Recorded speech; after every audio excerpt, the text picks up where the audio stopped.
Hello guys, welcome back to peak time learners. ഈ വീഡിയോയിൽ matrix multiplication ആണ് share ചെയ്യാൻ പോകുന്നത്. ആൻഡ് നോർമലി നമ്മൾ എങ്ങനെയാണ് ഒരു മെട്രിക്സിനെ മൾട്ടിപ്ലൈ ചെയ്യുന്നത് ആൻഡ് അതിനെ ഡിവൈഡ് ആൻഡ് കോൺകർ മെത്തേഡ് വെച്ചിട്ട് എങ്ങനെ ഇംപ്ലിമെൻറ്റ് ചെയ്യാം ആൻഡ് ഓൾസോ അതിനേക്കാളും എഫിഷ്യൻ്റ് ആയിട്ടുള്ള സ്ട്രാസൻസ് മെട്രിക്സ് മൾട്ടിപ്ലിക്കേഷൻ ആണ് ഷെയർ ചെയ്യാൻ പോകുന്നത്. ആൻഡ് ഇത് KTU MCA തേർഡ് സെമ്മിലുള്ള design and analysis of algorithm അതിൻ്റെ ഫസ്റ്റ് മൊഡ്യൂളിലുള്ള ലാസ്റ്റ് ടോപ്പിക്കാണ്. ഓക്കെ, അപ്പോൾ നോർമലി നമ്മളൊരു മെട്രിക്സിനെ മൾട്ടിപ്ലൈ ചെയ്യുമ്പോൾ ഇപ്പോൾ ഫോർ എക്സാമ്പിൾ ഞാൻ 2/2 മെട്രിക്സ് തന്നെ എടുക്കാം. 2/2 മെട്രിക്സ് ആണെങ്കിൽ ഇപ്പോൾ അതിലുള്ള എലമെൻറ്റ്സ് ഒന്നുമില്ല, ഞാൻ ജസ്റ്റ് എലമെൻറ്റ്സിന് A1 A2 അങ്ങനെ പേരാണ് കൊടുക്കുന്നത്. ഇപ്പോൾ A11 A12 A21 A22 ഇത് ഒരു മെട്രിക്സ് ആണ്. പിന്നെ B മെട്രിക്സിനെ B11 B12 B21 and B22 ഇങ്ങനെയാണ് ഞാൻ എടുത്തേക്കുന്നത്. അപ്പോൾ ഇതിനെ മൾട്ടിപ്ലൈ ചെയ്യണമെങ്കിൽ നമ്മൾ എന്താണ് ചെയ്യുന്നത്? ഇപ്പോൾ A ഇൻറ്റു B ആണ് ചെയ്യാൻ പോകുന്നതെന്ന് വെച്ചാൽ എ മെട്രിക്സിലുള്ള ഫസ്റ്റ് റോയും ബി മെട്രിക്സിലുള്ള ഫസ്റ്റ് കോളമും നമ്മൾ മൾട്ടിപ്ലൈ ചെയ്യും. അതായത് ഇപ്പോൾ നമുക്ക് കിട്ടുന്ന റിസൾട്ടൻറ്റ് മെട്രിക്സ് C ആണെന്ന് വയ്ക്കാം. C11 C12 C21 C22 ഇതാണ് നമ്മളുടെ റിസൾട്ടൻറ്റ് മെട്രിക്സ് എന്ന് വയ്ക്കാം. അപ്പോൾ C11 എങ്ങനെയായിരിക്കും കിട്ടുന്നത്? C11 ഈസ് ഈക്വൽ ടു നമ്മളുടെ ഈ ഫസ്റ്റ് മെട്രിക്സിൻ്റെ ഈ ഫസ്റ്റ് എലമെൻ്റ് ഇല്ലേ അത് A11 ഇൻറ്റു ഈ സെക്കൻഡ് മെട്രിക്സിൻ്റെ first element B11 plus first മെട്രിക്സിൻ്റെ second element A12 into second മെട്രിക്സിൻ്റെ ഫസ്റ്റ് കോളത്തിലുള്ള സെക്കൻഡ് എലമെൻറ്റ് അതായത് B21 ഇങ്ങനെയായിരിക്കും നമ്മൾ മൾട്ടിപ്ലൈ ചെയ്യുന്നത്. അപ്പോൾ ഇതിൻ്റെ കോളം ആൻഡ് ഇതിൻ്റെ റോ, പിന്നെ സെക്കൻഡ് എലമെൻ്റ് ആണെങ്കിൽ ഇതിൻ്റെ ഫസ്റ്റ് റോയും അതിൻ്റെ സെക്കൻഡ് കോളമും, പിന്നെ സെക്കൻഡ് റോ ആണെങ്കിൽ ഇതിലുള്ള സെക്കൻഡ് റോയും ഇതിലുള്ള ഫസ്റ്റ് കോളമും, പിന്നെ ഇതിലുള്ള സെക്കൻഡ് റോ ആൻഡ് അതിലുള്ള സെക്കൻഡ് കോളം അങ്ങനെയായിരിക്കും നമ്മൾ മൾട്ടിപ്ലൈ ചെയ്യുന്നത്.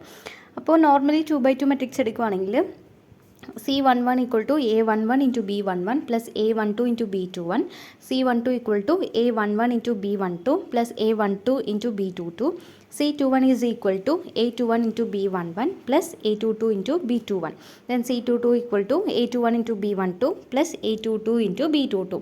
ഇങ്ങനെയായിരിക്കും നമ്മൾ നോർമലി ഒരു മെട്രിക്സ് മൾട്ടിപ്ലിക്കേഷൻ ചെയ്യുന്നത്. ഇപ്പോൾ 2/2 മെട്രിക്സ് ആണെങ്കിൽ കുഴപ്പമില്ല, നമുക്ക് ഈ ഒരു 4 സ്റ്റെപ്സ് മാത്രം ചെയ്താൽ മതി. ഇതിലാണെങ്കിൽ 8 മൾട്ടിപ്ലിക്കേഷൻസ് ആണ് വരുന്നത്. ഇപ്പോൾ 3/3 മെട്രിക്സ് ഒക്കെ എടുക്കുമ്പോൾ നമുക്ക് ഇങ്ങനെ കുറേ ഫോർമുലാസ് ചെയ്യേണ്ടി വരും. അത് പ്രാക്ടിക്കൽ അല്ല. ഇപ്പോൾ ഒരു 5/5 അല്ലെങ്കിൽ 6/6 മെട്രിക്സ് ഒക്കെ എടുക്കുകയാണെങ്കിൽ അത് പ്രാക്ടിക്കൽ അല്ല. അപ്പോൾ ഇതിൻ്റെ ഒരു ഡിസഡ്വാൻറ്റേജ് മാറ്റാൻ വേണ്ടിയിട്ടാണ് നമ്മൾ divide and conquer method use ചെയ്യുന്നത്. അപ്പോൾ ഇതിൽ നോർമലി ഒരു 2/2 മെട്രിക്സ് എടുക്കുകയാണെങ്കിൽ ടോട്ടൽ 8 മൾട്ടിപ്ലിക്കേഷൻസ് ആണുള്ളത്. പിന്നെ അഡീഷൻസ് 4 ആണുള്ളത്. ഇതൊരു മൾട്ടിപ്ലിക്കേഷൻ 1 1 1 1 1 1 1 അങ്ങനെ 8 മൾട്ടിപ്ലിക്കേഷൻസും 4 അഡീഷൻസ് ആണ് ഉള്ളത്. ആൻഡ് കമ്പ്യൂട്ടറിൽ അഡീഷൻ കമ്പയർ ചെയ്യുമ്പോൾ മൾട്ടിപ്ലിക്കേഷനാണ് കോസ്റ്റ് കൂടുതലായിട്ട് വരുന്നത്. പിന്നെ ഇതിൻ്റെ അൽഗോറിതം എടുക്കുമ്പോൾ നമുക്ക് 3 ഫോർ ലൂപ്പൊക്കെ വരും. അപ്പോൾ ഇതിൻ്റെ ടൈം കോംപ്ലക്സിറ്റി എന്ന് പറയുന്നത് ഓർഡർ ഓഫ് n³ ഒക്കെ ആയിരിക്കും. ഓക്കെ, ഇതാണ് നോർമലി നമ്മൾ ചെയ്യുന്ന മെട്രിക്സ് മൾട്ടിപ്ലിക്കേഷൻ. ഇനി ഇതിനെ എങ്ങനെ ഡിവൈഡ് ആൻഡ് കോൺകർ മെത്തേഡ് വെച്ചിട്ട് ഇംപ്ലിമെൻറ്റ് ചെയ്യാൻ നോക്കാം. ഡിവൈഡ് ആൻഡ് കോൺകർ മെത്തേഡിൽ നമുക്ക് 2ൻ്റെ പവറിലുള്ള ഡയമെൻഷൻസ് വെച്ചിട്ടേ ചെയ്യാൻ പറ്റത്തുള്ളൂ. അതായത് നമുക്ക് 2/2 4/4 8/8 16/16 ഇങ്ങനെ ഡയമെൻഷൻസ് ഉള്ള മെട്രിക്സിനെ മാത്രമേ മൾട്ടിപ്ലൈ ചെയ്യാൻ പറ്റത്തുള്ളൂ. സപ്പോസ് ഇപ്പോൾ നമുക്കുള്ളത് 3/3 മെട്രിക്സ് ആണെങ്കിൽ അതിൽ എക്സ്ട്രാ സീറോസ് ഒക്കെ ആഡ് ആക്കി അതിനെ 4/4 മെട്രിക്സ് ആയിട്ട് കൺവേർട്ട് ചെയ്യണം. എന്നാലേ ഡിവൈഡ് ആൻഡ് കോൺകർ മെത്തേഡ് നമുക്ക് യൂസ് ചെയ്യാൻ പറ്റത്തുള്ളൂ. So what is divide and conquer method? Divide and conquer മെത്തേഡിൽ നമ്മൾ ഒരു പ്രോബ്ലത്തിനെ സബ് പ്രോബ്ലം ആയിട്ട് ഡിവൈഡ് ചെയ്യും. എന്നിട്ട് ഓരോ സബ് പ്രോബ്ലത്തിൻ്റെയും ആൻസർ കണ്ടുപിടിക്കും. എന്നിട്ട് എല്ലാത്തിനെയും കമ്പൈൻ ചെയ്യും. അതാണ് divide and conquer method. Same കോൺസെപ്റ്റാണ് നമ്മൾ ഇതിലും അപ്ലൈ ചെയ്യാൻ പോകുന്നത്. ഒരു മെട്രിക്സ് ഉണ്ടെങ്കിൽ അതിനെ ആദ്യം ഹാഫായിട്ട് ഡിവൈഡ് ചെയ്യും. എഗെയിൻ ആ ഹാഫിനെ എഗെയിൻ ഹാഫായിട്ട് ഡിവൈഡ് ചെയ്യും. അങ്ങനെ ഹാഫാക്കി നമ്മൾ ഡിവൈഡ് ചെയ്യും until we get 2/2 dimension. 2/2 dimension വരുന്നത് വരെ നമ്മളിങ്ങനെ ഡിവൈഡ് ചെയ്യും. 2/2 ഡയമെൻഷൻ വന്നു എങ്കിൽ നമുക്ക് ഈ 4 ഫോർമുലാസ് വെച്ചിട്ട് ചെയ്യാൻ പറ്റും. ഓക്കെ, ഇതാണ് ഡിവൈഡ് ആൻഡ് കോൺകർ മെത്തേഡ്. അപ്പോൾ ഇപ്പോൾ ഫോർ എക്സാമ്പിൾ എനിക്കുള്ളത് ഒരു 4/4 മെട്രിക്സ് ആണെന്ന് വയ്ക്കാം. ഇതിപ്പോൾ ഒരു 4/4 മെട്രിക്സ് ആണ്. ഇത് ഇത്രയാണ് ഒരു മെട്രിക്സ്. ഇതും ഇതേപോലെയുള്ള വേറൊരു മെട്രിക്സ് ആണ് ഞാൻ മൾട്ടിപ്ലൈ ചെയ്യാൻ പോകുന്നത്. അപ്പോൾ 4/4 ചെയ്യാൻ എടുക്കുന്നത് കുറച്ച് പാടല്ലേ. അപ്പോൾ നമ്മൾ എന്താണ് ചെയ്യാൻ പോകുന്നതെന്ന് വെച്ചാൽ ഇതിനെ ഹാഫായിട്ട് ഡിവൈഡ് ചെയ്യും. അതായത് ഇപ്പോൾ 4/4 അല്ലേ ഇതിൻ്റെ ഡയമെൻഷൻ, 4 ആണ് ഇതിൻ്റെ ഡയമെൻഷൻ. അപ്പോൾ 4 ഡിവൈഡഡ് ബൈ 2 ചെയ്യും. അപ്പോൾ എന്താണ് കിട്ടുന്നത്? 2 ആയിരിക്കും കിട്ടുന്നത്.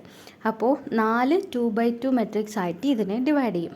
ഇങ്ങനെ ഹാഫായിട്ട് റോവും കോളമും ഇങ്ങനെ ഹാഫായിട്ട് ഡിവൈഡ് ചെയ്യും. അപ്പോൾ നമുക്ക് ഇങ്ങനെ 4 2/2 മെട്രിക്സ് കിട്ടും. ഇനി ഈ മെട്രിക്സിനെയും സെക്കൻഡ് മെട്രിക്സിലുള്ള ഈ ഒരു സബ് മെട്രിക്സിനെയും നമ്മൾ മൾട്ടിപ്ലൈ ചെയ്യും. അതേപോലെ ഇതിനെയും സെക്കൻഡ് മെട്രിക്സിലുള്ള ഈ ഒരു പാർട്ടിനെയും നമ്മൾ മൾട്ടിപ്ലൈ ചെയ്യും. എന്നിട്ട് ഇതെല്ലാം കൂടി കമ്പൈൻ ചെയ്യും. ഓക്കെ, ഇങ്ങനെയാണ് നമ്മൾ ചെയ്യുന്നത്. ഇപ്പോൾ 2/2 ആണെങ്കിൽ നമുക്ക് ഡയറക്റ്റ്ലി ഈ 4 ഫോർമുലാസ് അപ്ലൈ ചെയ്തിട്ട് ചെയ്യാം. ഇപ്പോൾ നമുക്ക് 8/8 ആണ് ഉള്ളതെന്ന് വയ്ക്കാം. A11, 12, 13, 14, 15, 16 അങ്ങനെ 8/8 ആണെന്ന്. അപ്പോൾ 8/8 ആണെങ്കിൽ നമ്മൾ എന്താ ചെയ്യുക? അതിനെ 4/4 മെട്രിക്സ് ആയിട്ട് ഡിവൈഡ് ചെയ്യും. 8 4/4 മെട്രിക്സ് ആയിട്ട് ഡിവൈഡ് ചെയ്യും. എന്നിട്ട് അതിലുള്ള ഓരോ 4/4 മെട്രിക്സിനെയും നമ്മൾ എഗെയിൻ ഡിവൈഡ് ചെയ്യും 2/2 മെട്രിക്സ് ആയിട്ട്. അങ്ങനെയാണ് ചെയ്യുന്നത്. എങ്ങനെ നമ്മൾ ഡിവൈഡ് ചെയ്താലും ലാസ്റ്റ് മെട്രിക്സ് നമുക്ക് 2/2 വേണം. എന്നാലേ നമുക്ക് ഈ ഒരു 4 ഫോർമുലാസ് അപ്ലൈ ചെയ്യാൻ പറ്റത്തുള്ളൂ. ഓക്കെ, അപ്പോൾ ഇതിൻ്റെ അൽഗോരിതം ഇതാണ്. ആദ്യം n<2 ആണോ എന്ന് നോക്കണം. അങ്ങനെയാണെങ്കിൽ ജസ്റ്റ് നമ്മൾ നോർമലി 2/2 മെട്രിക്സ് മൾട്ടിപ്ലൈ ചെയ്യുന്നത് പോലെ ഈ ഫോർമുലാസ് അപ്ലൈ ചെയ്താൽ മതി. That is C11 = A11 × B11 + A12 × B21, then C12 = A11 × B12 + A12 × B22, C21 = A21 × B11 + A22 × B21, and C22 = A21 × B12 + A22 × B22. Okay, ഇപ്പോൾ n<2 ആണെങ്കിൽ ഈ condition. അല്ലാത്ത കേസിൽ n greater than 2 ആയിരിക്കും. അതായത് 4/4 അല്ലെങ്കിൽ 8/8 ഒക്കെ ആയിരിക്കും. അങ്ങനെയാണെങ്കിൽ we need to divide it into half. ഇപ്പോൾ 8 ആണെങ്കിൽ 8/2, അപ്പോൾ 4/4 മെട്രിക്സ് ആയിട്ട് നമ്മൾ അതിനെ ഡിവൈഡ് ചെയ്യും. അപ്പോൾ അങ്ങനെ ഡിവൈഡ് ചെയ്യുമ്പോൾ എങ്ങനെ എടുത്താലും നമുക്ക് 4 ഡിവൈഡ് ചെയ്യേണ്ടി വരും. അങ്ങനെ അല്ലാത്ത കേസിൽ നമ്മൾ വീണ്ടും റിക്കേഴ്സീവ്ലി ഈ അൽഗോരിതത്തിനെ വിളിക്കാൻ പോവാണ് means matrix multiplication of A11, B11, n/2 plus of A12, B21, n/2. നമ്മളിപ്പോൾ 8/8 മെട്രിക്സ് ആണെങ്കിൽ 4/4 മെട്രിക്സ് ആയിട്ട് അതിനെ ഡിവൈഡ് ചെയ്യും. പിന്നെ 4/4 ആണെങ്കിൽ അതിനെ 2/2 ആയിട്ട് ഡിവൈഡ് ചെയ്യും. അപ്പോൾ അങ്ങനെ ഡിവൈഡ് ചെയ്യാനുള്ള കോൺസെപ്റ്റാണ് ഇത്. ഇപ്പോൾ ഫോർ എക്സാമ്പിൾ 4/4 മെട്രിക്സ് എടുക്കുവാണെങ്കിൽ ഇതിലിപ്പോൾ എന്നിൻ്റെ വാല്യൂ 4 അല്ലേ, 4 greater than 2 ആണ്. അപ്പോൾ എൽസ് കേസിലായിരിക്കും പോകുന്നത്. ഇതിൽ ഞാൻ ഇപ്പോൾ ഡിവൈഡ് ആക്കിയപ്പോൾ ഇതിൽ ഫസ്റ്റ് വണ്ണിനെ A11 ആയിട്ട് എടുത്തു, സെക്കൻഡ് വണ്ണിനെ A12 ആയിട്ട് എടുത്തു, തേർഡ് വണ്ണിനെ A21 ആൻഡ് ഫോർത്ത് വണ്ണിനെ A22 സബ് മെട്രിക്സ് ആയിട്ട് എടുത്തു. ഇനി ഇതിലുള്ള ഈ A11, A2 ഒക്കെ എലമെൻറ്റ്സ് അല്ല, ഇൻസ്റ്റെഡ് അതെല്ലാം ഒരു മെട്രിക്സ് ആണ്. അതാണ് നമ്മളിവിടെ മെട്രിക്സ് മൾട്ടിപ്ലിക്കേഷനെ വിളിക്കുന്നത്. മെട്രിക്സ് മൾട്ടിപ്ലിക്കേഷൻ ഓഫ് ഈ A11 ഇതിനെയും ഈ സെക്കൻഡ് മെട്രിക്സിലുള്ള ആ പാർട്ടിനെയും നമ്മൾ മൾട്ടിപ്ലൈ ചെയ്യാണ്. ആൻഡ് അതിൻ്റെ ഡയമെൻഷൻ എന്ന് പറയുന്നത് n/2. നമ്മളിപ്പോൾ എടുത്ത മെട്രിക്സിൻ്റെ ഡയമെൻഷൻ 4 ആണ്. അപ്പോൾ 4/2 എന്ന് പറയുമ്പോൾ 2 ആയിരിക്കും. അപ്പോൾ അതിൻ്റെ ഡയമെൻഷൻ 2/2 ആണ്. അപ്പോൾ അങ്ങനെ അത് നമ്മൾ പാസ് ചെയ്തു. ഇപ്പോൾ നോർമലി മെട്രിക്സ് മൾട്ടിപ്ലിക്കേഷൻ എങ്ങനെയാണ്? ഇതേ ഇൻറ്റു ഇത് പ്ലസ് ഇതേ ഇൻറ്റു ഇത്, അങ്ങനെയല്ലേ ചെയ്യുന്നത്? സെയിം ആണ് ഇവിടെയും. അപ്പോൾ ഫസ്റ്റ് ഇതിൽ നമ്മൾ മെട്രിക്സ് മൾട്ടിപ്ലിക്കേഷൻ ഓഫ് A11 ഈ ഒരു മെട്രിക്സിനെയും ഇതിലുള്ള ഈ ഒരു സബ് മെട്രിക്സിനെയും മൾട്ടിപ്ലൈ ചെയ്യുന്നു. അതിൻ്റെ ഡയമെൻഷൻ n/2 ആയിട്ട് കൊടുത്തു. പ്ലസ് ഈ ഒരു മെട്രിക്സ് സെക്കൻഡ് മെട്രിക്സ് പ്ലസ് ഈ ഒരു മെട്രിക്സ് അതിൻ്റെയും നമ്മൾ മെട്രിക്സ് മൾട്ടിപ്ലിക്കേഷൻ വിളിക്കുന്നു. അങ്ങനെ വിളിക്കുമ്പോൾ എന്താവും? ഇപ്പോൾ 2y n2 ആയി. അപ്പോൾ ഇതിൻ്റെ അകത്ത് പോവും. അപ്പോൾ ഇതിൻ്റെ റിസൾട്ടൊക്കെ ആദ്യം കണ്ടുപിടിക്കും. എന്നിട്ട് അതൊക്കെ സൊല്യൂഷൻ കമ്പൈൻ ചെയ്യും. ഇപ്പോൾ 8/8 ആണെങ്കിൽ അത് ആദ്യം 4/4 മെട്രിക്സ് ആയിട്ട് ഡിവൈഡ് ചെയ്യും. അപ്പോൾ ഇവിടെ നമുക്ക് വരുന്നത് 4 ആയിരിക്കും. 4 greater than 2 ആണ്. അപ്പോൾ എഗെയിൻ ആ 4നെ 2 ആയിട്ട് ഡിവൈഡ് ചെയ്യും. അപ്പോൾ അങ്ങനെയാണ് നമ്മൾ ഈ 4 ഫോർമുലാസ് അപ്ലൈ ചെയ്ത് മൾട്ടിപ്ലൈ ചെയ്യേണ്ടത്. ഇത് ഏത് ഡയമെൻഷനുള്ള മെട്രിക്സ് ആയാലും നമുക്ക് ഈ 4 ഫോർമുലാസ് മസ്റ്റാണ്. 2/2 ആണെങ്കിൽ ഡയറക്റ്റ് ഈ ഫോർമുലാസ് വെച്ചിട്ട് നമുക്ക് ചെയ്യാൻ പറ്റും. greater than 2 ആണെങ്കിൽ ഈ ഫോർമുലാസ് ഈ ഒരു ഫോർമുല വെച്ചിട്ട് വേണം നമ്മൾ റിക്കേഴ്സീവ് ഫംഗ്ഷൻ വിളിക്കാൻ. ഇത് ജസ്റ്റ് നമ്മൾ അതിനെ സബ് ഡിവൈഡ് ചെയ്യുന്ന അതിൻ്റെ കോഡാണ് ഈ of A11, B11, n/2. ഇതൊക്കെ മെട്രിക്സിനെ നമ്മൾ ഡിവൈഡ് ചെയ്യുന്ന കോഡാണ് ഇത്. ഓക്കെ, അപ്പോൾ normally divide and conquer method use ചെയ്യുമ്പോഴും സെയിം നമ്മൾ 8 മൾട്ടിപ്ലിക്കേഷനാണ് യൂസ് ചെയ്യുന്നത്. ഇതിൽ 1, 2, 3, 4, 5, 6, 7, 8 മൾട്ടിപ്ലിക്കേഷൻസും 4 അഡീഷൻസാണ് യൂസ് ചെയ്യുന്നത്. അപ്പോൾ ഇതിൻ്റെ ടൈം കോംപ്ലക്സിറ്റി എന്ന് പറയുന്നത് ഓർഡർ ഓഫ് n³ ആയിരിക്കും. ഇത് നമ്മൾ ഫോർ ലൂപ്പ് വെച്ചിട്ടല്ലേ ഇംപ്ലിമെൻറ്റ് ചെയ്യുന്നത്. അപ്പോൾ n³ ആയിരിക്കും ഇതിൻ്റെ ടൈം കോംപ്ലക്സിറ്റി.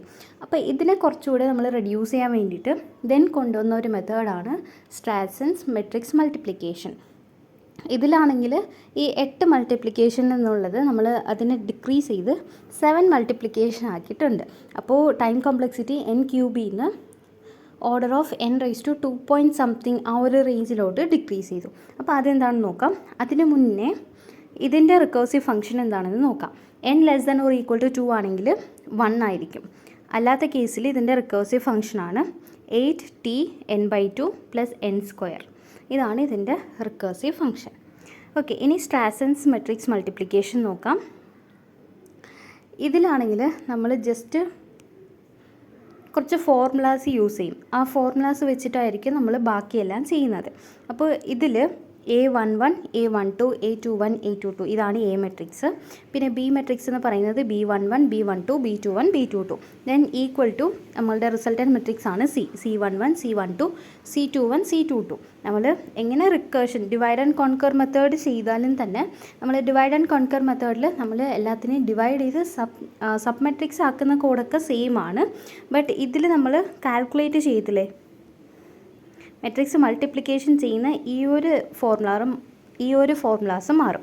ഇതിലാണ് നമ്മൾ 8 മൾട്ടിപ്ലിക്കേഷൻ യൂസ് ചെയ്യുന്നത്. അപ്പോൾ നമ്മളൊരു മെട്രിക്സിനെ സബ്ബായിട്ട് ഡിവൈഡ് ചെയ്യുന്ന ആ കോഡൊക്കെ സെയിം ആയിരിക്കും. ബട്ട് ഇതിൻ്റെ പകരം എഴുതുന്ന കോഡ് ഡിഫറെൻ്റ് ആയിരിക്കും. ഇതിന് പകരമാണ് നമ്മൾ കുറച്ച് ഫോർമുലാസൊക്കെ യൂസ് ചെയ്യുന്നത്. ഓക്കെ, അപ്പോൾ അതിൽ യൂസ് ചെയ്യുന്ന ഫോർമുലാസ് ആണ്. ഇതിൽ നമ്മളൊരു 7 ഫോർമുലാസ് യൂസ് ചെയ്യും. 1 2 3 4 5 6 7. ഇതിൽ P is equal to A11 plus A22 into B11 plus B22. Q is equal to B11 into A21 plus A22. And R is equal to A11 into B12 minus B22. A22 equal to B21 minus B11. And T is equal to B22 into A11 plus A12. U equal to A21 minus A11 into B11 plus B12. And V is equal to B21 plus B22 into A12 minus A22. ഇതാണ് 7 formulas. ഇത് വെച്ചിട്ടാണ് നമ്മൾ calculate ചെയ്യാൻ പോകുന്നത്. ഇത് വെച്ചിട്ട് resultant മെട്രിക്സിൻ്റെ C1, C2 അതിൻ്റെ വാല്യൂസൊക്കെ എന്തായിരിക്കുമെന്ന് കാൽക്കുലേറ്റ് ചെയ്യും. അതിൻ്റെ ഫോർമുല ആണ് ഇത്. C11 equal to P plus S minus T plus V. C12 equal to R plus T. C21 is equal to Q plus S. C22 equal to P plus R minus Q plus U. ഇതിൽ multiplication ഒന്നുമില്ല. നമുക്ക് multiplication വരുന്നത് ഈ 7 formulas മാത്രമാണ്. ഇതിലൊരു multiplication ഉണ്ട്. ഇതിലോ 1, ഇതിൽ 1, ഇതിൽ 1, 1, 1, 1. ടോട്ടൽ 7 മൾട്ടിപ്ലിക്കേഷൻസ് ആണുള്ളത്. അപ്പോൾ മൾട്ടിപ്ലിക്കേഷൻ്റെ കോസ്റ്റ് നമ്മളിവിടെ കുറച്ചിട്ടുണ്ട്.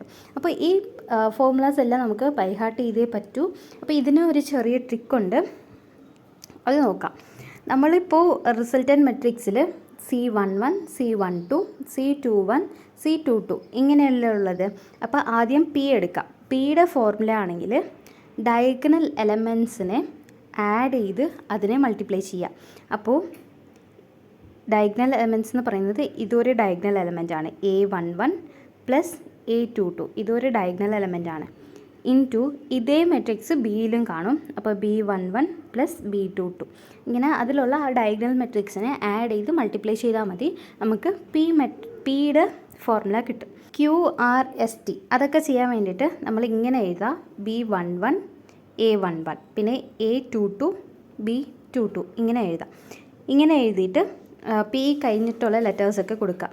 ഇത് Q ആണ്, second one R, third one S, അടുത്തുള്ളത് T.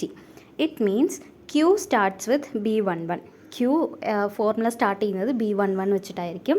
ആൻഡ് R സ്റ്റാർട്ട് ചെയ്യുന്നത് A11 വെച്ചിട്ടായിരിക്കും. S സ്റ്റാർട്ട് ചെയ്യുന്നത് A22 വെച്ചിട്ട്. ആൻഡ് T സ്റ്റാർട്ട് ചെയ്യുന്നത് B22 വെച്ചിട്ടായിരിക്കും T സ്റ്റാർട്ട് ചെയ്യുന്നത്. ഓക്കെ, അപ്പോൾ T വരെയുള്ള ഇക്വേഷൻ്റെ സ്റ്റാർട്ടിങ് കിട്ടി. ഇനി അത് കഴിഞ്ഞിട്ടുള്ളത് ചെയ്യാൻ വേണ്ടിയിട്ട് എഗെയിൻ ആ ഒരു ഡയഗണൽ മാത്രം വരയ്ക്കുക. നിങ്ങൾക്ക് ഈ ഫോർമുലാസൊക്കെ ബൈ ഹാർട്ട് ചെയ്യാൻ പറ്റുമെങ്കിൽ ബൈ ഹാർട്ട് ചെയ്യുക, അല്ലെങ്കിൽ ഇങ്ങനെ ട്രിക്സൊക്കെ നോക്കി വെച്ചാൽ മതി. ഇത് ഞാൻ ഒരു യൂട്യൂബ് ചാനലിൽ നിന്ന് നോക്കിയതാണ്. ആ ചാനലിൻ്റെ നെയിം മറന്നുപോയി. ഒരു ഹിന്ദി ചാനലായിരുന്നു. ഓക്കെ, ഇങ്ങനെ ഉണ്ടല്ലോ. ഇതിൽ നമ്മളിപ്പോൾ വരയ്ക്കണം. ഇങ്ങനെ പോകുന്നത് Q ആണ്. പിന്നെ മേലിൽ നിന്ന് താഴോട്ട് വരുന്നത് R. ദെൻ താഴെ നിന്ന് മേളിലോട്ട് പോകുന്നത് S.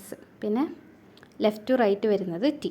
ഓക്കെ, ആദ്യം താഴെ വരയ്ക്കുക. താഴെ ലെഫ്റ്റ് ടു റൈറ്റ് താഴെ പോകുന്നത് Q. പിന്നെ റൈറ്റ് സൈഡ് മേളിൽ നിന്ന് താലോട്ട് വരുന്നത് R, left side bottom to top പോകുന്നത് എസ്, പിന്നെ ടോപ്പിൽ ലെഫ്റ്റ് ടു റൈറ്റ് പോകുന്നത് ടി.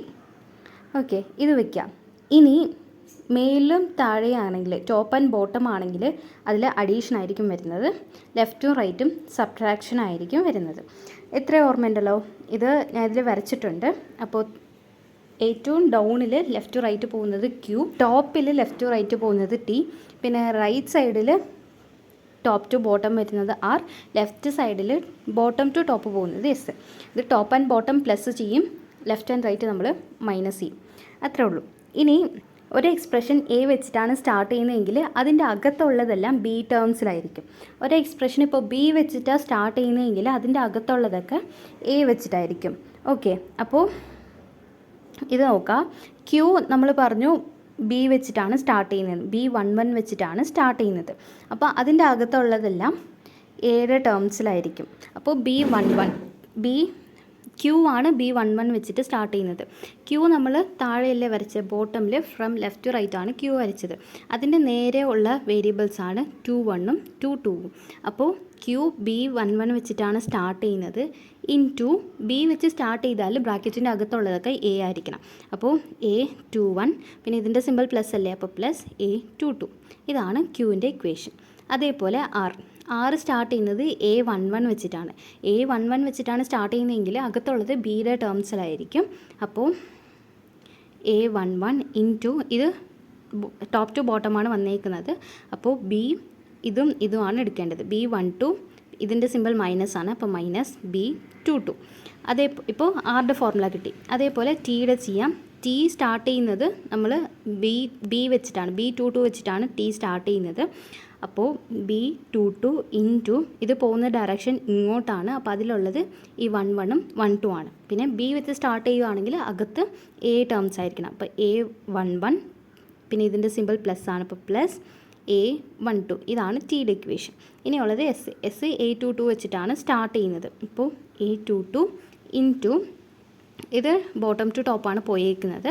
അപ്പോൾ ഇതാണ് നമ്മൾ എടുക്കേണ്ടത്. അപ്പോൾ B21, ഇതിൻ്റെ സിമ്പിൾ മൈനസ് ആണ്, മൈനസ് B11. ഇത്രയേ ഉള്ളൂ ടി വരെ ഉള്ള ഫോർമുലാസ്. ഇപ്പോൾ നമ്മൾ ടി വരെ ഉള്ള ഫോർമുലാസൊക്കെ പഠിച്ചു. ഇനിയുള്ളത് യു ആൻഡ് വി, അത് മാത്രമാണ്. അപ്പോൾ ഇതിൽ യു എടുക്കുമ്പോൾ അത് based on S and T ആണ്. എസ് ആൻഡ് ടി ബേസ്ഡ് ആയിരിക്കും യു. ആൻഡ് നമ്മൾ വി എടുക്കുമ്പോൾ ക്യൂവും ആറും ബേസ്ഡ് ആയിരിക്കും. അപ്പോൾ U S and T based ആയിരിക്കും, and V Q and R based ആയിരിക്കും. അപ്പോൾ ഇപ്പോൾ നമ്മൾ യുടെ ഫോർമുല ആണ് എഴുതുന്നതെങ്കിൽ ആദ്യം എസിൻ്റെ അകത്ത് ഏതാണോ ഉള്ളതെന്ന് നോക്കണം. ഇപ്പോൾ എസിൻ്റെ അകത്തുള്ളത് B21 മൈനസ് B11 ആണ്. അതിനെടുത്ത് എ ടേംസിൽ എഴുതണം. അപ്പോൾ A21 മൈനസ് A11 എന്ന് കിട്ടും. ഇൻറ്റു യു ഉള്ളത് എസ് ആൻഡ് ടിയുടെ കോമ്പിനേഷനാണ്. അപ്പോൾ ടീൻ്റെ അകത്ത് ഏതാണോ ഉള്ളതെന്ന് നോക്കണം. ടീൻ്റെ അകത്തുള്ളത് A11ഉം A12 ആണ്. അപ്പോൾ അതിനെ ബി ടേംസിൽ എഴുതാം. അപ്പോൾ B11 പ്ലസ് B12 ഇതായിരിക്കും യുടെ ഇക്വേഷൻ. അതേപോലെ വിയുടെ ഇക്വേഷൻ എഴുതാം. വിയുടെ equation depends on Q and R. അപ്പോൾ ക്യൂവിൻ്റെയും ആറിൻ്റെയും അകത്ത് ഏതാണ്, അകത്ത് മീൻസ് ആ മൾട്ടിപ്ലിക്കേഷൻ്റെ അകത്ത് ഏതാണല്ലേ നോക്കണം. നോക്കിയിട്ട് ഇപ്പോൾ എ ടേംസ് ആണെങ്കിൽ അതിനെ അങ്ങനെ ബി ടേംസിലോട്ട് മാറ്റാം. എന്നിട്ട് ക്യൂ ആൻഡ് ആറിലുള്ളതിനെ മൾട്ടിപ്ലൈ ചെയ്താൽ മതി. അപ്പോൾ V is equal to B21 plus B22 into A12 minus A22. ഇതായിരിക്കും വിയുടെ ഇക്വേഷൻ. ഇതിൻ്റെ ഷോർട്ട് കട്ട് തന്നെ കുറേ ഉണ്ട്. ഓക്കെ, അപ്പോൾ നമുക്കിപ്പോൾ ആ ഒരു 7 ഇക്വേഷൻസ് കിട്ടി. ഇനി C11, C12, C21, C22 ഇതിൻ്റെ മാത്രം കിട്ടിയാൽ മതി. ഇതെല്ലാം ഉള്ളത് ഈ PQRST ഇതിൻ്റെ ടേംസിലാണ്. ഇതിൽ C11 ഉണ്ട്, C11, C12, C21, C22 ഇങ്ങനെയുള്ളത്. അപ്പോൾ നമ്മൾ ആദ്യം ഈ സെക്കൻഡ് വൺ നോക്കാം. സെക്കൻഡ് വണ്ണിൻ്റെ നമ്മൾ റാറ്റ് എന്ന് വെച്ച് ഷോർട്ട് ഫോമിൽ വെക്കാം. അപ്പോൾ സെക്കൻഡ് വൺ റാറ്റിൽ ഈ എ കളഞ്ഞ ആർ ആൻഡ് ടി ആണുള്ളത്, അതിനെടുത്ത് ആഡ് ചെയ്യാം. ആർ ആൻഡ് ടി പോയാൽ ബാക്കിയുള്ളത് എന്താ, ക്യൂ ആൻഡ് എസ്. അതെടുത്ത് നെക്സ്റ്റ് ഉള്ളതിന് കൊടുക്കാം. ഇപ്പോൾ 2 എണ്ണം കഴിഞ്ഞു. C12 കിട്ടി, C12 കിട്ടി, C21 കിട്ടി. നമ്മൾ C11ഉം C22ഉം കണ്ടുപിടിക്കണം. C12 നമ്മൾ R പ്ലസ് ടി എന്ന് എടുത്തു. C21 നമ്മൾ Q പ്ലസ് എസ് എന്ന് എടുത്തു. ഇനി ഇതിൻ്റെ ഇങ്ങനെ ഡയഗണലായിട്ട് നോക്കാം. ഈ C11ലും C22ലും രണ്ട് സ്റ്റാർട്ട് ചെയ്യുന്നത് P ആണ്. P പ്ലസ് ആണ് രണ്ടിലും സ്റ്റാർട്ട് ചെയ്യുന്നത്. എന്നിട്ട് നമ്മൾ ചെയ്യേണ്ടത് ഇതിൻ്റെ ഈ റാറ്റ് എടുത്തില്ലേ, ദാറ്റും അതിൻ്റെ താഴെയുള്ള ആ ഇക്വേഷനെയും ഡയഗണലി നോക്കുക. ഇതിലുള്ള ഡയഗണലി ഉള്ളതിൽ മേലിലുള്ളത് 6 അല്ലേ, ആ 6 എടുത്ത് താഴെ കൊടുക്കുക, C22 കൊടുക്കുക, ആൻഡ് S എടുത്ത് മേലിലോട്ട് കൊടുക്കണം C11. അപ്പോൾ P+S താഴെ P+6 എന്നായി. ഇനിയുള്ളത് മൈനസ്, ആദ്യം അഡീഷൻ ദെൻ മൈനസ്, അടുത്തൊരു അഡീഷൻ ഉണ്ട്. ഇതാണ് അതിൻ്റെ ഒരു പാറ്റേൺ. ഇത് കഴിഞ്ഞിട്ട് ബാക്കിയുള്ളത് എന്താ, ഈ 2 ഇക്വേഷനിൽ മേലത്തെ ഇക്വേഷനിൽ T ഉണ്ട്, ആ T അങ്ങനെ എടുത്ത് മേലത്തെ ഇക്വേഷനിൽ എഴുതാം. പിന്നെ സെക്കൻഡ് ഇക്വേഷനിൽ Q ഉണ്ട്, ആ Q അങ്ങനെ എടുത്ത് താഴത്തെ ഇക്വേഷനിൽ എഴുതാം. അപ്പോൾ ഇതുവരെ ആയി. ഇനി ബാക്കിയുള്ളത് പ്ലസ് ആണ്. ഇത്ര എഴുതിയിട്ട് 2 ഇക്വേഷനിൽ മേളിലും താഴെയും ഒരു അഡീഷൻ കൊടുക്കാം, എന്നിട്ട് മേളിൽ V താഴെ U ഇട്ടാൽ മതി. ഇത്രേ ഉള്ളൂ. അപ്പോൾ C11 C11 C12 C21 C22 ഇതിൻ്റെ ഇക്വേഷനാണ്. ആദ്യം സെക്കൻഡ് വണ്ണിൽ ഈ റാറ്റ് അത് ഒന്ന് ഓർത്ത് വെച്ചിട്ട് R+T കൊടുക്കുക. R and T പോയാൽ ബാക്കിയുള്ളത് Q and S ആണ്, അതിനടുത്ത് താഴത്തെ ഇതിൽ കൊടുക്കുക. ഇനി ഈ 2 ഇക്വേഷനെയും ഡയഗണലി നോക്കുക. ഡയഗണലി നോക്കിയിട്ട് മേലിലുള്ളതിനെ എടുത്ത് താഴോട്ട് കൊടുക്കുക, താഴെയുള്ളതിനെ എടുത്തിട്ട് മേലിലോട്ട് കൊടുക്കുക. ആൻഡ് C11 and 22 രണ്ട് സ്റ്റാർട്ട് ചെയ്യുന്നത് P ആണ്. P കഴിഞ്ഞാൽ പിന്നെ പ്ലസ് കഴിഞ്ഞിട്ട് ഒരു വേരിയബിൾ, പിന്നെ മൈനസ്, പിന്നെ പ്ലസ്, ആ ഒരു പാറ്റേണിലാണ് പോകുന്നത്. ഇപ്പോൾ ഡയഗണൽ എലമെൻസിന് എടുത്തു, ബാക്കിയുള്ളത് മേലത്തെ ഇക്വേഷനിൽ T ഉണ്ട്, ആ T എടുത്ത് ഫസ്റ്റ് ഇക്വേഷനിൽ ഇടാം. സെക്കൻഡ് ഇക്വേഷനിൽ Q ഉണ്ട്, ആ Q എടുത്തിട്ട് താഴത്തെ ഇക്വേഷനിൽ ഇടാം. ഇനി ബാക്കിയുള്ളത് U and V ആണ്. അപ്പോൾ പ്ലസ് ഇട്ടിട്ട് മേളിൽ V താഴെ U ഇങ്ങനെ ഇട്ടാൽ മതി. അപ്പോൾ നമ്മളുടെ ഇക്വേഷൻസൊക്കെ കിട്ടി. ഓക്കെ, അപ്പോൾ ഇതിൽ നോക്കുവാണെങ്കിൽ നമുക്ക് അഡീഷൻ സബ്ട്രാക്ഷൻ കൂടുതലുണ്ട്, ബട്ട് മൾട്ടിപ്ലിക്കേഷൻ 7 ഉള്ളൂ. As compared to multiplication addition and സബ്ട്രാക്ഷൻ്റെ കോസ്റ്റ് കുറവാണ്. സോ എത്ര അഡീഷൻ ആൻഡ് സബ്ട്രാക്ഷൻ വന്നാലും കുഴപ്പമില്ല. ഓക്കെ, അപ്പോൾ ഇതിൻ്റെ ടൈം കോംപ്ലക്സിറ്റി എന്ന് പറയുന്നത് order of n raised to 2.81 ആണ്. ഇതിൻ്റെ റിക്കേഴ്സീവ് ഫങ്ഷൻസ് ആണ്. ഇപ്പോൾ n <= 2 ആണെങ്കിൽ അത് 1 ആയിരിക്കും, >2 ആണെങ്കിൽ അതിൻ്റെ ഫങ്ഷനാണ് 7t × n/2 + n². അപ്പോൾ ഇത്രയേ ഉള്ളൂ മൾട്ടിപ്ലിക്കേഷൻ. ഈ ട്രിക്സൊക്കെ നിങ്ങൾക്ക് പാടാണെങ്കിൽ അത് വിട്ടിട്ട് ജസ്റ്റ് ഈ 7 + 4 = 11 ഫോർമുലാസ് ബൈ ഹാർട്ട് ചെയ്യുക. അല്ലെങ്കിൽ ഇതിപ്പോൾ കേൾക്കുമ്പോൾ വലുതായിട്ട് തോന്നും, ബട്ട് നമ്മൾ ചെയ്തു വരുമ്പോൾ ഈ ഷോർട്ട് ട്രിക്സ് വെച്ച് ചെയ്യുമ്പോൾ ഈസി ആയിരിക്കും. അപ്പോൾ ഇതൊക്കെ ആണെങ്കിൽ ഷോർട്ട് ട്രിക്സും കൂടി പഠിക്കാം. അപ്പോൾ ഇത്രയേ ഉള്ളൂ മെട്രിക്സ് മൾട്ടിപ്ലിക്കേഷൻ. അപ്പോൾ ആദ്യം നോർമലി എങ്ങനെ ഒരു മെട്രിക്സ് മൾട്ടിപ്ലൈ ചെയ്യണമെന്ന് നോക്കി. അത് നമ്മൾ 10th 12th അതിലൊക്കെ പഠിച്ച സെയിം മെത്തേഡാണ്. First row into first column, പിന്നെ first row into second column, അങ്ങനെ ചെയ്യാം. ബട്ട് അത് ചെറിയ മെട്രിക്സ് ആണെങ്കിൽ ഓക്കെ, വലിയ മെട്രിക്സിലൊക്കെ നമുക്കതിനെ ഇംപ്ലിമെൻറ്റ് ചെയ്യാൻ പറ്റത്തില്ല. അതുകൊണ്ട് നമ്മൾ ഡിവൈഡ് ആൻഡ് കോൺകർ മെത്തേഡ് കൊണ്ടുവന്നു. ഡിവൈഡ് ആൻഡ് കോൺകർ മെത്തേഡിൽ ഒരു മെട്രിക്സ് ഇപ്പോൾ ഡയമെൻഷൻ n2 ആണെങ്കിൽ അതിനെ നമ്മൾ സബ് ഡിവൈഡ് ചെയ്ത് ഡയമെൻഷൻ 2 ഉള്ള മെട്രിക്സ് ആക്കും. എന്നിട്ട് അതൊക്കെ മൾട്ടിപ്ലൈ ചെയ്തിട്ട് അതിൻ്റെ റിസൾട്ടൊക്കെ കമ്പൈൻ ചെയ്യും. ആൻഡ് ഇതിൽ നോട്ട് ചെയ്യേണ്ട ഒരു കാര്യം എന്ന് വെച്ചാൽ നമുക്ക് ഡിവൈഡ് ആൻഡ് കോൺകർ മെത്തേഡിൽ 2 പവറിലുള്ള ഡയമെൻഷനുള്ള മെട്രിക്സിനെ മാത്രമേ മൾട്ടിപ്ലൈ ചെയ്യാൻ പറ്റത്തുള്ളൂ. അപ്പോൾ 2 പവറിലല്ലാത്ത മെട്രിക്സ് ആണെങ്കിൽ നമ്മൾ അതിൻ്റെ കൂടെ എക്സ്ട്രാ സീറോസ് എല്ലാം ആഡ് ആക്കിയിട്ട് 2ൻ്റെ പവറിൽ ആക്കണം, എന്നിട്ട് വേണം ചെയ്യാൻ. ആൻഡ് നോർമൽ മെത്തേഡിലും ഡിവൈഡ് ആൻഡ് കോൺകർ മെത്തേഡിലും നമുക്ക് ടൈം കോംപ്ലക്സിറ്റി വരുന്നത് ഓർഡർ ഓഫ് n³ ആണ്. ആൻഡ് ഓൾസോ അതിൽ നമ്മൾ 8 മൾട്ടിപ്ലിക്കേഷൻസ് ആണ് ചെയ്യുന്നത്. അപ്പോൾ ആ മൾട്ടിപ്ലിക്കേഷൻ്റെ നമ്പർ കുറച്ചാൽ നമുക്ക് ടൈം കോംപ്ലക്സിറ്റിയും കൂടി കുറയ്ക്കാൻ പറ്റും. അപ്പോൾ അതുകൊണ്ടാണ് സ്ട്രാസൻസ് മെട്രിക്സ് മൾട്ടിപ്ലിക്കേഷൻ കൊണ്ടുവന്നത്. ഇതിൽ നമ്പർ ഓഫ് മൾട്ടിപ്ലിക്കേഷൻസ് ഫ്രം 8 നമ്മൾ ഒന്ന് റെഡ്യൂസ് ചെയ്ത് 7 ആക്കിയിട്ടുണ്ട്. ആൻഡ് ഇതിൽ നമ്മൾ ഒരു 7 ഫോർമുലാസ് ആണ് യൂസ് ചെയ്യുന്നത്. 7 ഫോർമുലാസ് മെയിനായിട്ട്, പിന്നെ അതിൻ്റെ റിസൾട്ടൻറ്റിൽ 4 ഫോർമുലാസും കൂടി യൂസ് ചെയ്യുന്നുണ്ട്. ആൻഡ് ഇതിൻ്റെ time complexity order of n⁻².81 ആണ്. ഇതിൻ്റെയൊക്കെ ഈ റിക്കേഴ്സീവ് ഫങ്ഷൻസും കൂടി നോക്കി വയ്ക്കണം. അപ്പോൾ അത്രയേ ഉള്ളൂ. നെക്സ്റ്റ് വീഡിയോയിൽ കാണാം. താങ്ക്